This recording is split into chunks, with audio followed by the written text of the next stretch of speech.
안녕하세요. 경자입니다. 이번 주는 대명에너지만 단독으로 청약을 하는데요. 오늘 수요 예측 결과가 공시가 되었습니다. 그래서 결과 중심으로 청약해 볼 만한지 체크해 보도록 하겠습니다. 먼저 대명에너지를 간단하게 소개를 드리면 풍력 발전이나 태양광 발전소를 개발부터 운영까지 토탈 솔루션을 제공하는 사업을 하고 있습니다. 현재 국내에서는 17곳의 민간 발전소를 건설하고 운영을 하고 있는 기업입니다.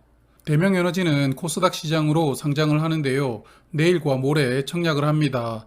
다만 환불일은 어린이날과 주말을 포함해서 다음 주 월요일에 환불되는 일정인데요. 환불 기간이 5일이죠. 환불 기간이 길다는 점은 단점이라고 생각됩니다.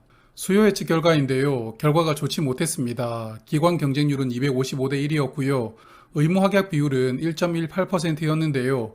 그것도 수량 기준으로 약 1.2%였지만 건수 기준으로는 단 3건의 의무 확약 신청만 들어왔습니다. 그래서 건수 기준으로 의무 확약 신청 비율은 약 0.3%였습니다. 청약은 하지만 의무 확약을 걸면서까지 많이 받고 싶지는 않다는 게 청약 참여한 기관들의 생각이라고 볼 수 있겠네요. 최근 청약했던 9종목과 비교를 해보면 기관 경쟁률은 6위였고요. 의무 확약은 7위입니다. 전반적으로 수요 예측은 하위권이죠.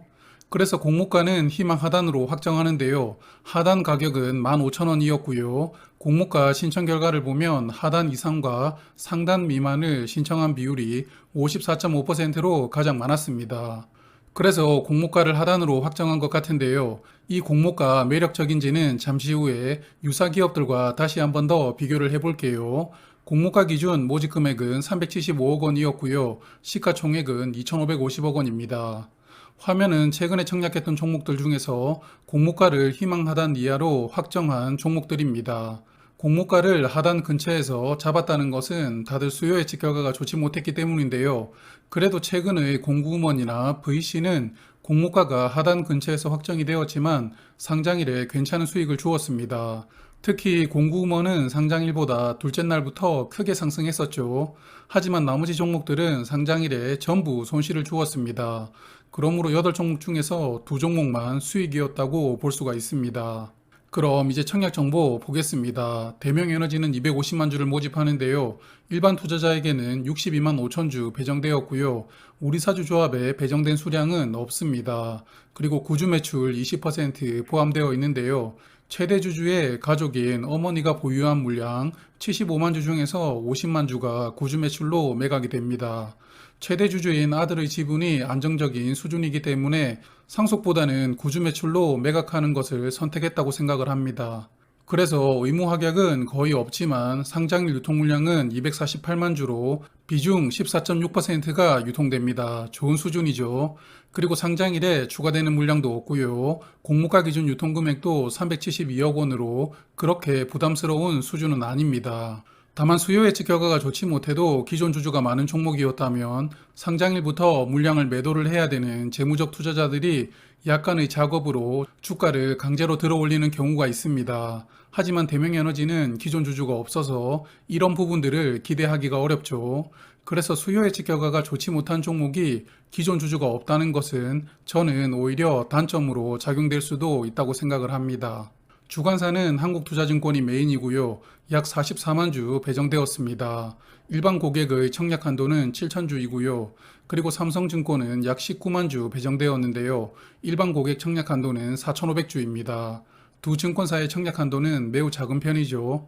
한국투자증권 청약 한도인 7천 주를 청약하신다면 증거금으로 5,250만 원이 필요하고요. 청약 수수료는 두 증권사 모두 2,000원입니다.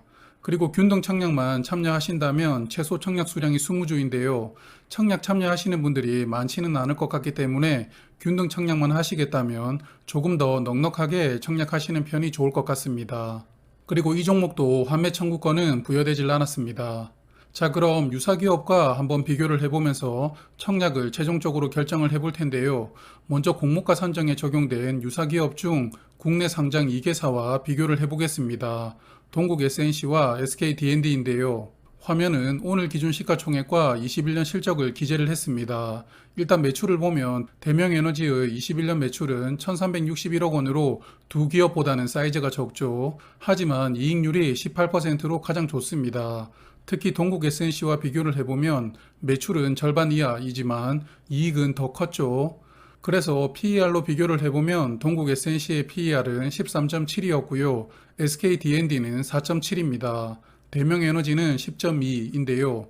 공모가가 하단으로 확정되었기 때문에 대명에너지의 PER이 그렇게 높아 보이지는 않습니다. 그럼 비교 하나 더 해볼게요. 이번에는 공모가 산정에서 유사 기업 중 마지막에 탈락한 기업들과 비교를 해보려고 합니다. 제외된 기업이 4개인데 그 중에서 두산중공업은 풍력보다는 원전 쪽으로 분류를 하는 게 맞겠죠. 그래서 두산중공업을 제외하고 유니슨, 삼강 M&T, CS윈드와 비교를 해보도록 하겠습니다. 이 3개 기업 중 유니슨과 삼강 M&T는 작년에 적자였는데요. 그래서 PER로는 비교를 하지 못하죠. 그러므로 이 그룹과는 매출액을 비교를 해보는 PSR로 비교를 해보겠습니다. 오늘 기준 시가총액에 21년도 매출을 적용하면 유니슨의 PSR은 1.9, 삼강 M&T는 1.5, 그리고 CS윈드는 2.1입니다. 대명에너지의 PSR은 1.9인데요. PSR로 이렇게 비교를 해보면 세 종목의 평균 수준 정도라고 생각이 됩니다. 자, 그럼 정리를 하기 전에 주가 한번 볼까요? 화면은 유사 기업으로 말씀을 드렸던 SK D&D와 동국 SNC의 주봉 차트입니다. SK D&D는 현재 하락 추세이죠. 그리고 동국 SNC는 횡보하면서 이평선을 수렴시키고 있습니다. 주봉으로 보면 그나마 동국 SNC의 흐름이 괜찮아 보이기는 하지만 어쨌든 풍력발전 관련된 업종의 주가 흐름이 좋다고 보기는 어렵습니다. 원전이 부각되면서 신재생에너지 관련 기세가 많이 하락되었다고 생각이 됩니다. 물론 대명에너지가 상장할 즈음에는 또 다른 변화가 있을 수 있지만 그래도 두 종목의 주가 흐름은 긍정적으로 해석해 보기는 조금 어렵다고 생각을 합니다. 그래서 눈치를 채셨겠지만 저는 청약을 패스하려고 합니다. 환불 기간이 5일이기 때문에 그냥 균등 청약만이라도 해볼까 하다가 마음을 접었는데요. 일단 수요 예측 결과가 청약하기가 부담스럽습니다. 그리고 상장일에 기존 주주가 없다는 것이 오히려 단점이 될 수도 있다고 생각을 했고요. 마지막으로는 대명에너지의 손익은 좋지만 그래도 유사기업과 비교를 해보면 15,000원이라는 공모가는 그렇게 매력적이다라는 생각은 들지 않았습니다. 그리고 풍력발전이라는 섹터가 현재 시장이 주목하고 있는 섹터가 아니죠. 그래서 저는 패스를 선택을 했습니다. 라이브 방송에서 말씀을 한번 드렸었는데요. 저에게는 공모주 투자는 예금의 대안으로 하고 있는 투자입니다. 그래서 가급적이면 안전한 선택을 하고 있는데요. 작년 말에 안전한 선택을 하지 않고 모험을 한번 해보았다가 아직도 보관을 하고 있는 친구가 있죠. 이번 대명에너지도 약간은 마음이 흔들렸지만 그 친구를 떠올리면서 그냥 마음을 잡았습니다. 어쨌든 대명에너지가 VC나 공구먼처럼 깜짝 수익을 줄 수도 있으니까요. 잘 선택하시고 좋은 수익을 거두시길 바라겠습니다. 그럼 저는 다음 영상에서 인사를 드리도록 할게요. 오늘도 고맙습니다. 오늘도 수고 많으셨어요. 내일도 힘내세요.